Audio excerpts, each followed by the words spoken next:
Con su permiso, señor presidente, buenos días a todas, a todos. Esta es la sección ¿Quiénes quieren las mentiras de la semana? Hoy es 8 de mayo del año 2024 y de acuerdo a la introducción que hizo el presidente hace un momento, vamos a hablar de este tema, de cómo los que se sentían dueños de México se escandalizan cuando se revelan ejemplos de corrupción y tráfico de influencias. Muchos casos de corrupción alcanzan a una celebridad, tanto que marcan épocas en las que surgen. Pero cuando un caso de corrupción alcanza a quien se presenta como paladín anticorrupción, se vuelve un escándalo mayor. La presidenta de Mexicanos a favor de la corrupción y la impunidad, María Amparo Casar, recibió indebidamente de Petróleos Mexicanos durante 20 años una pensión y un seguro que sumaron 48 millones de pesos. En octubre de 2004 falleció su esposo, Carlos Fernando Márquez Padilla García.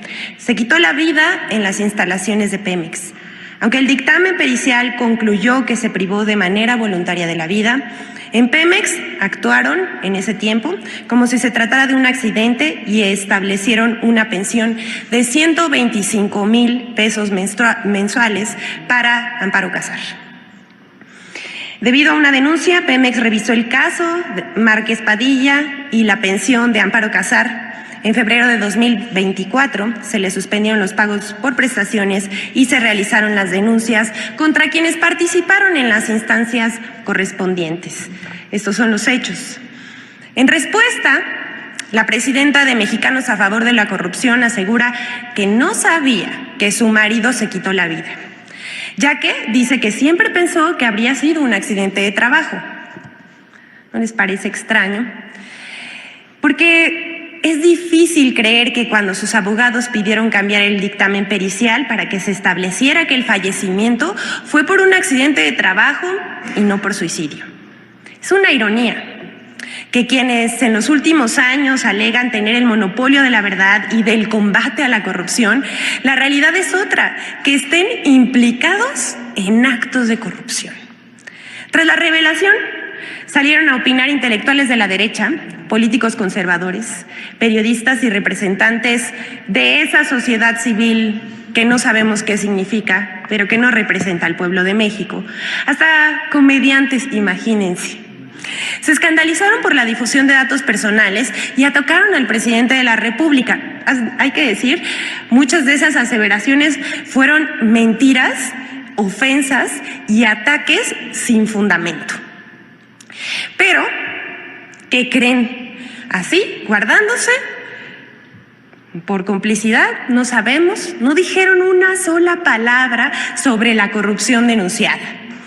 Estuvieron muy activos, ustedes los vieron, el exministro de la Corte, José Ramón Cosío, la señora, mucho texto que no podemos mencionar en esta conferencia, Dolia Esteves, Héctor Suárez Gómez, Juan Omar Fierro, Ricardo Alemán, por supuesto, Pablo Magluf. Y hay que decir una cosa, para aclarar esto, bueno, más bien, primero vamos a otro hecho que sucedió, porque ellos fueron los que desencadenaron el nado sincronizado en contra del presidente, pero pues por supuesto que no dijeron ni una sola palabra sobre los actos de corrupción. El INAI, rapidísimo, así, nada, pues terminó la conferencia y unas horas más tarde informó que inició una investigación de oficio por la divulgación de datos personales contenidos en diversos documentos del expediente del caso Márquez Padilla. Lo contradictorio de este caso, de este anuncio que hace el INAI, es que la Ley General de Datos Personales, en sus artículos 112 y 115, dice a la letra: no podrá invocarse el carácter de reservado cuando se trate de información relacionada con actos de corrupción de acuerdo a las leyes aplicables. Esto desmiente que se revelaron datos personales de manera indebida, porque los actos que denunció el director de Pemex son de corrupción, son actos de corrupción que deben ser investigados, y en eso van. También lo que reveló el director de Pemex es un acto de tráfico de influencias, delitos decía yo, investigados por las autoridades competentes. Más tarde, la asociación dirigida por Casar y fundada por Claudio X González Jr. emitió una carta firmada por muchos personajes de la oposición, periodistas, los que llamamos abajofirmantes, como Lorenzo Córdoba y Ciro Murayama. Ustedes recordarán que estos dos personajes no solamente son opositores al gobierno del presidente Andrés Manuel López Obrador, sino también fueron consejeros del INE, un INE demasiado opaco. Raúl Trejo, José Goldenberg, Enrique Krause, Leonardo Curcio, Héctor Aguilar Camín y Ciro Gómez Leiva. ¿Les parece raro que ellos sean los abajofirmantes? A nosotros no. Las respuestas no se hicieron esperar.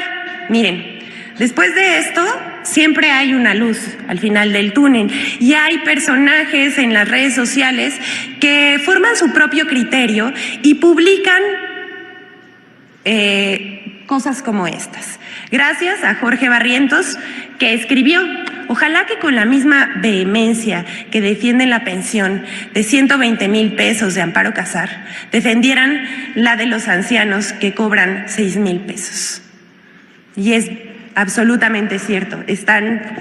Ellos nunca se han pronunciado a favor de los programas sociales ni por la vejez digna, pero sí por una señora que se enriqueció presuntamente con el dinero del pueblo de México. Hasta aquí lo expuesto para que cada quien forme su criterio sobre los hechos.